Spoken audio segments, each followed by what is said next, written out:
My game plan is I'm going to go through and I'm going to go in at 100 miles an hour. I might just try something crazy. Too tough for him, too strong. I don't think he's faced anyone like me. Off tonight.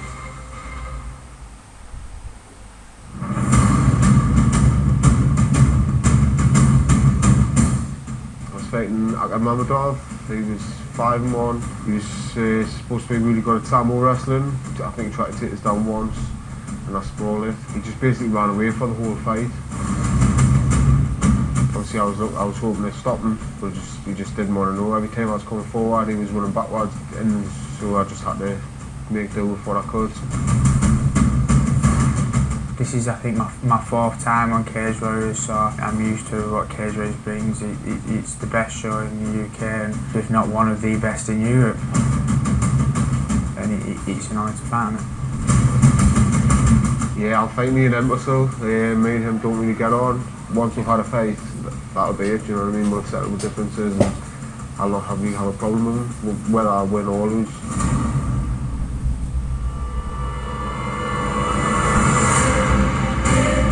My game plan is I'm going to go through and I'm going to go in at 100 miles an hour, or I might just try something crazy.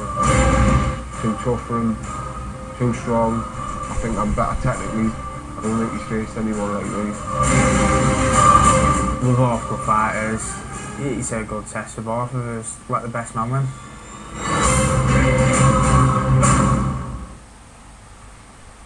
And here we go, fight fans, moving on to action tonight. This bout, 3 5-minute rounds, also in the featherweight division. And making his way to the cage first, fighting out of the blue corner from England, here is Ian Entwistle.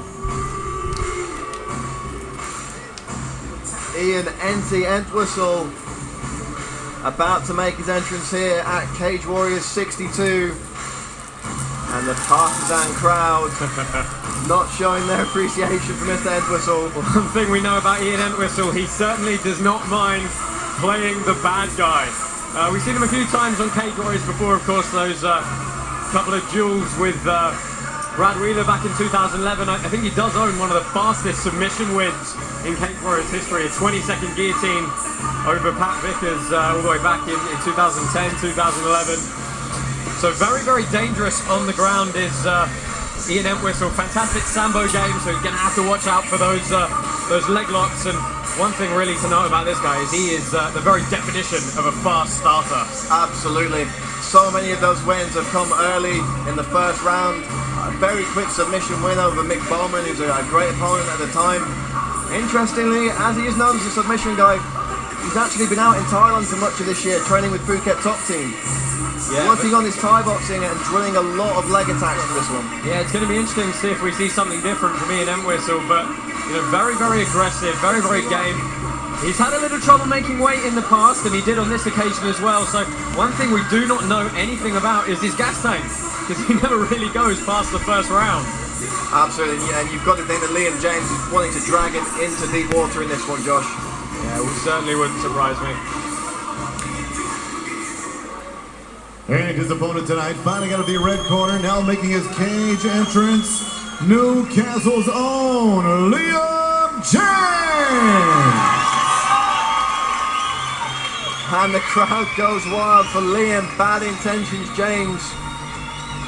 Liam's been very busy on Cage Warriors over the last year. Yeah, this is actually his 6th Cage Warriors appearance since he joined us at the start of 2012. He's been in some fantastic fights for the promotion, of course. That fight of the night decision win over highly touted prospect John and Doy, that was down at bantamweight. Happier at featherweight now, though. It much more suits his style. And you know, his last 2 outings, he's moved camps to Straight Blast Gym in Ireland, and he's looked like a totally different fighter. He's come out and just bulldogged guys to 2 very decisive decision wins.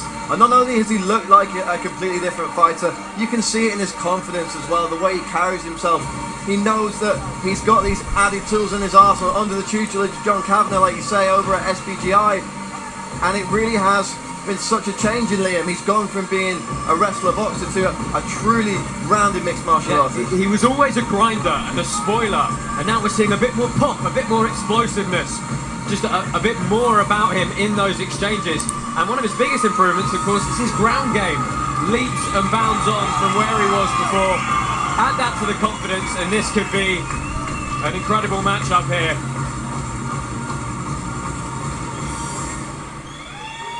Here we go, ladies and gentlemen, 3 rounds. Once again, this in the featherweight division. Introducing to you first, fighting out of the blue corner. He's a mixed martial artist standing 5 feet 8 inches tall, weighing in officially 146 1/4 pounds. His professional record stands at 7 victories, 1 defeat, and 1 draw. From Accrington, England, here is Ian Entwistle. And next his opponent across the cage, fighting out of the red corner.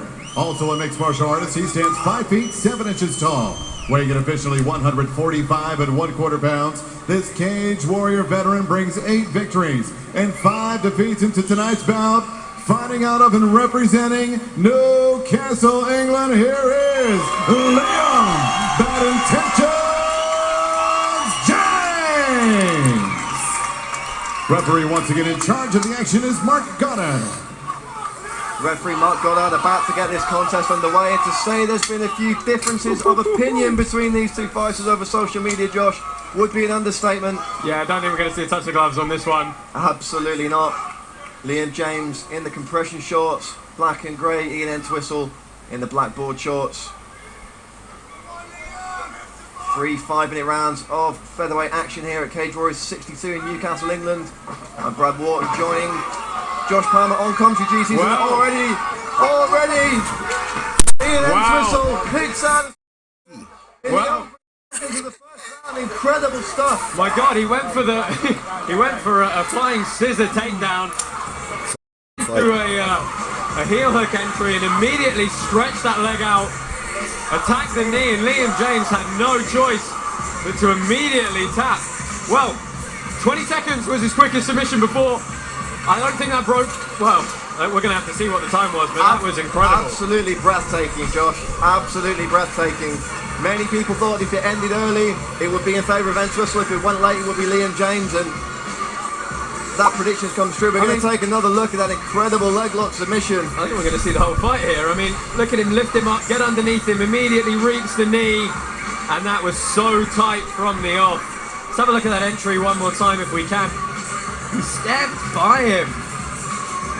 Unbelievable. Liam threw the straight right hand down the pipe there. We're going to see this one more time from a different angle. And critics of Ian Entwistle have said he's maybe a one-trick pony, but when you're so good at that one trick, it doesn't really matter. Taquinho would be proud. I mean, that was a crazy entry, a fantastic finish, and you know, I think the whole crowd has been silenced here by Ian Entwistle. I love him or hate him, Ian Entwistle is back, making waves in the featherweight division. I mean, I don't really know what to say though. It was incredible.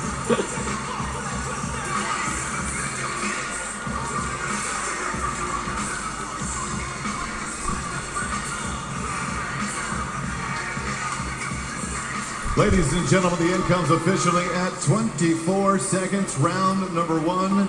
Heel hook submission for your winner, Ian Entwistle.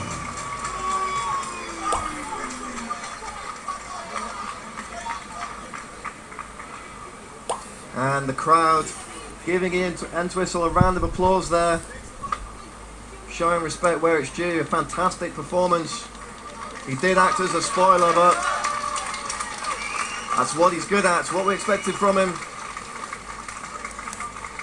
Yeah, I mean, Ian Entwistle, I think, will be very, very happy with that performance. I mean, it's you know, it's what he likes to do, and it's an area of the game that is so hard to counter. It's very different to any other style of groundwork.